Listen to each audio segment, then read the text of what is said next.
sakai đang chính chào mà chính ya lệ chính tên chú như dài mà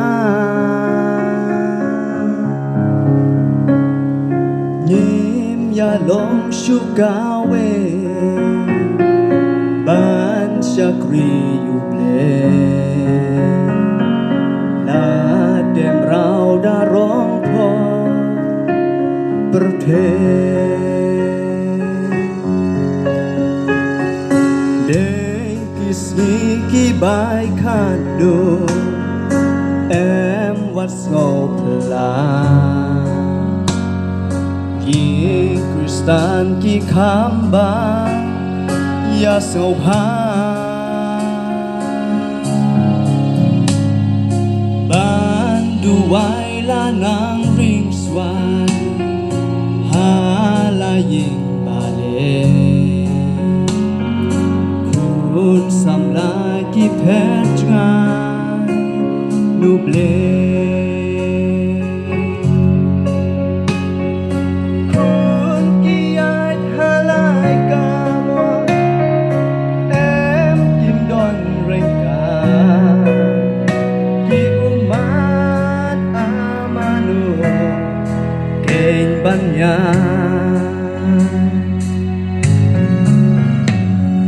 Shai para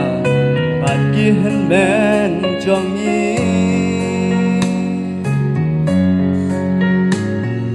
Shai me jongi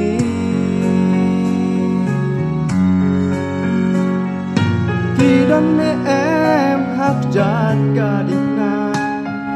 on đai can bôi ca si Doyam ya la de namar ki khun trong phi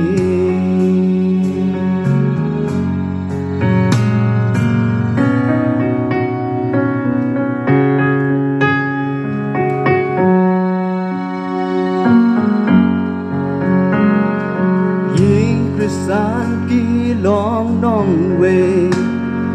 Yai ka ying mane Nhi yai be sha rong pho ben tha me Nhim don por ha la rem pe ban sakri yuble Kun sam la ki phet ngai nu ble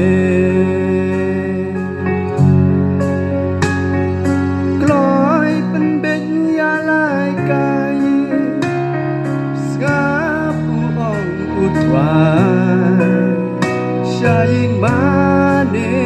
ko ku do one pai Shaying para bagian men jongi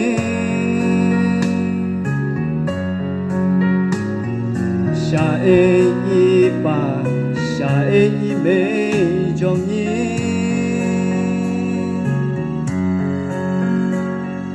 Khi đón em hát chát cả đỉnh na